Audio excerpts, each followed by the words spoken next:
afternoon. My name is Joseph Lloyd and I source cars for people on a professional basis, hence the name of my channel, Lloyd Vehicle Consulting. 4 years ago, I was asked to come up with a series of videos that were filmed inexpensively. We don't use digital cameras, we don't use fluid head tripods, we don't use shotgun microphones, we wear tatty shirts, we just use a phone.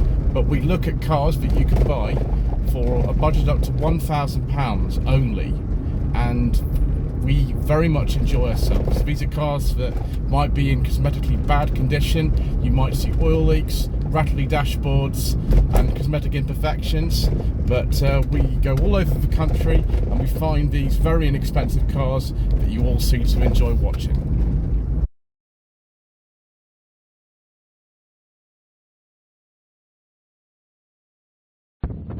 Well, viewers, once again a repeat of things that have come before.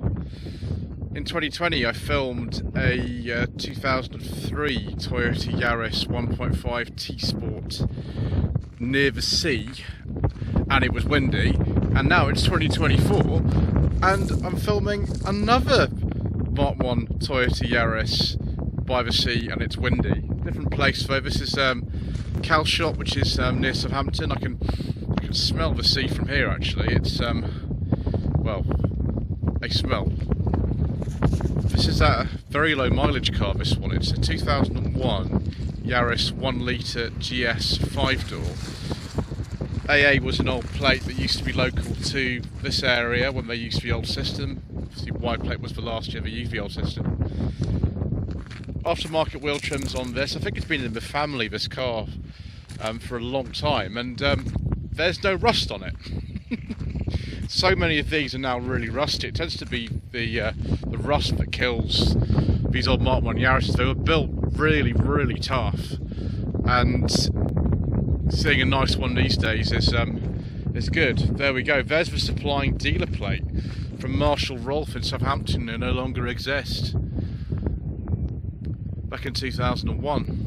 It shows you the kind of life this car has led. It hasn't gone very far from where it was registered at all. Open up the boot. One of the main things why you might buy one of these Yarises or Yaris A is the size of the boot. It's 205 litres. It isn't very big if you open up like this, but you can slide the seats forward, and then there's all these warnings about how you fold the seat and things like that.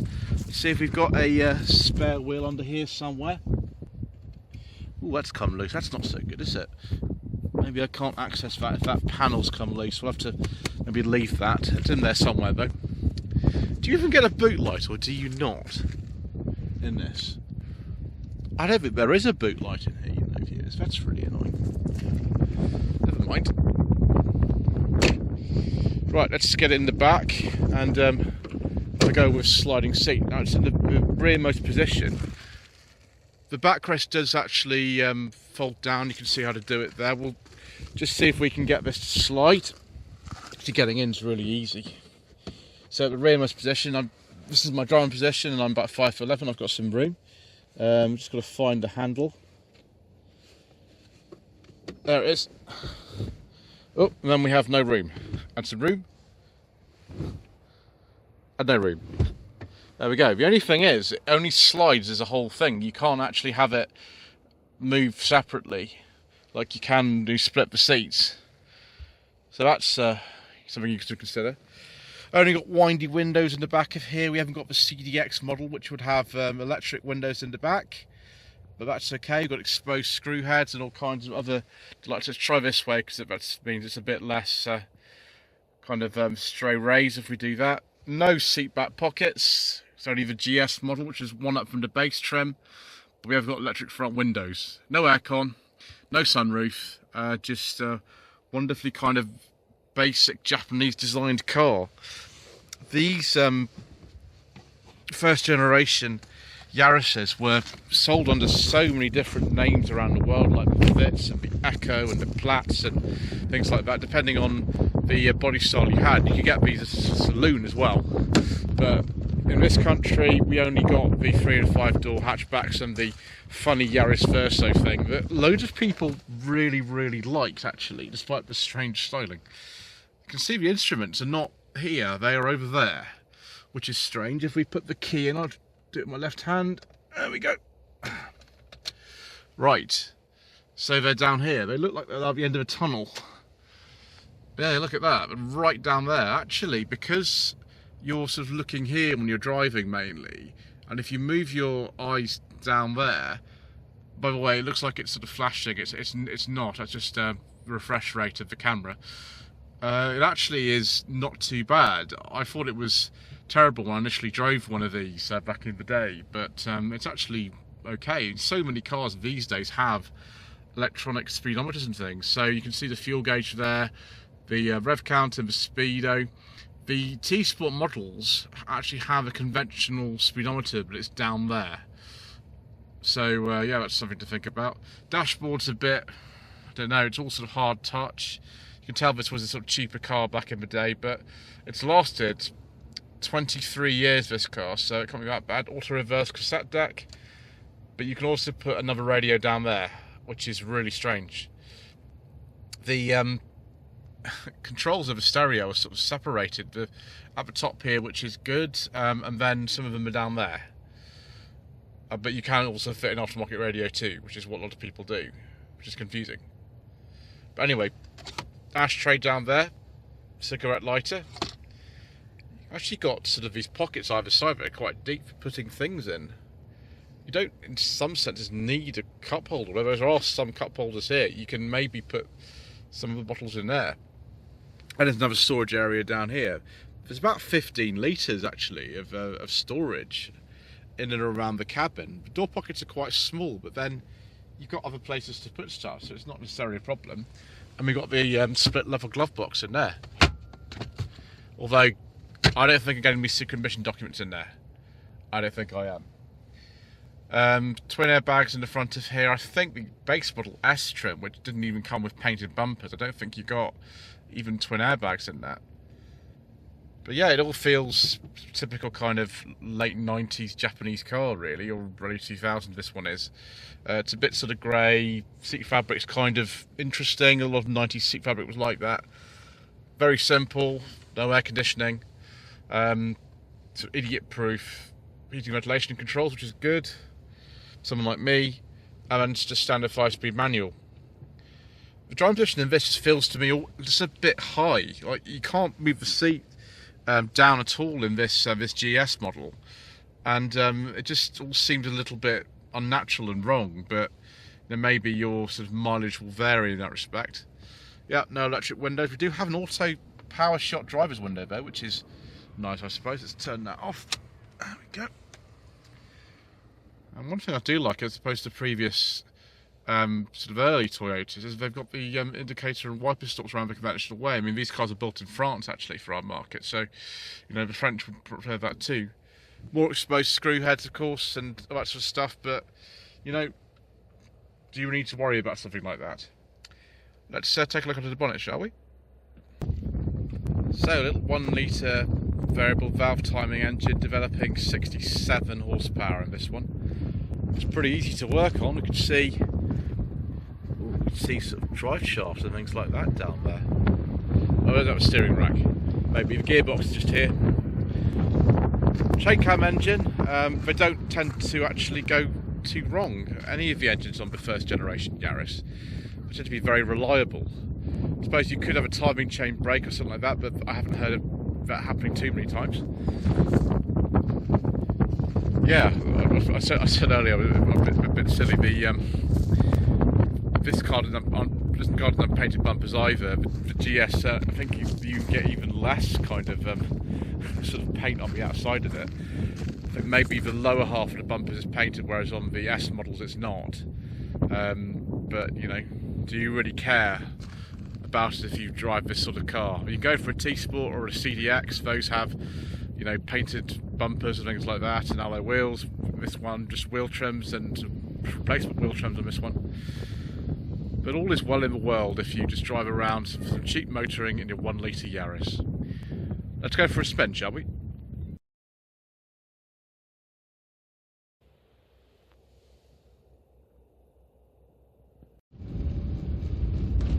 It's a really kind of interesting little character to this car. It feels very kind of buzzy and like it really wants to rev actually. The engine in this one is the 1 litre with 67 horsepower. 0 to 60 takes about 14.1 seconds. It's not the fastest car in the world, and I personally, if I would have one of these cars, would want to go for a larger engine.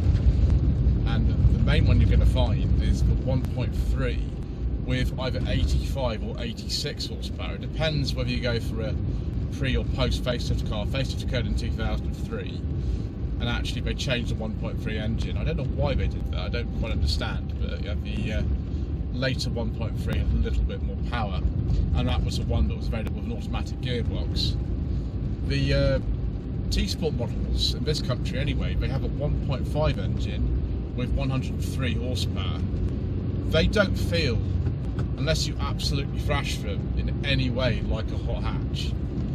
They're just a bit slow. I mean, it's a bit faster than one of these, but I was a bit disappointed with the performance of one of those. I mean, I know you're supposed to rev them really hard, but that's not really the way that I drive. I mean, we're going to have to rev this a bit hard to make any progress because it's so slow, but there we are.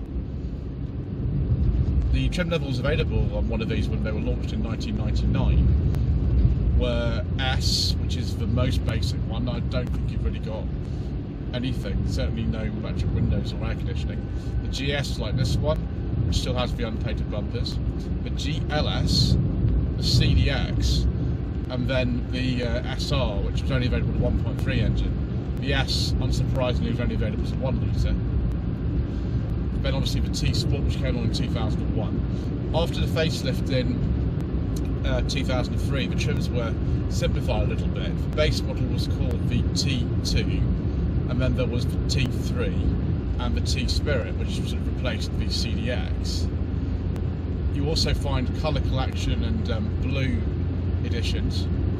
There was also a 1.4 diesel available, but as usual, due to controversial government legislation and all kinds of other reasons, we don't talk about diesels on this channel.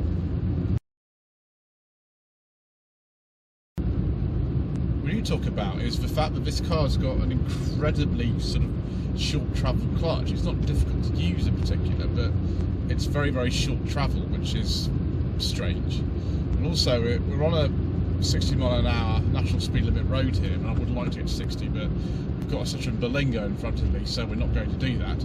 But this car is revving at 3,000 RPM at 60 miles an hour in 5th gear, so I think for motorway journeys you probably want a 1.3 at least. I don't know if the automatic gearbox is a higher ratio. Apparently the automatic gearbox that's sold in this country, a conventional 4-speed, is a lot better than the CVT that's sold in other markets. You could also get a 1.5 turbo in places like Japan, but that wasn't sold over here. Ride seems very good actually. Going over speed bumps and things is nice and compliant and soft. Drive position still, it's just not great. I don't really like it. It's a bit better than the T-Sport model that I drove in 2020, but it's not the best. Gear change is okay, considering this car is 23 years old. The gear change is actually really nice. The steering is nice and light. The early 1 litre S's don't come with power steering, but apparently you don't really need it. I can certainly say that, you know, I could probably deal without it if I had to. But yeah, it's accurate enough. It doesn't drive anywhere near as nicely as something like a Rover 25, apart from, you know, the sort of nasty clutch and gear change on one of those, particularly as they get older. Or for that matter, a Mark 5 Fiesta, which this was directly competing against. Those are a lot nicer to drive than one of these. They've got a better driving position, and you know, even the 1.25 C-Tech SE engine does sound a bit better than this. But you know, if you want ultimate kind of dependability, this would be an excellent choice in that regard. They just don't tend to go wrong really a lot of the time. The biggest problem is rust. But this one's actually really good, so we won't have any issues with that.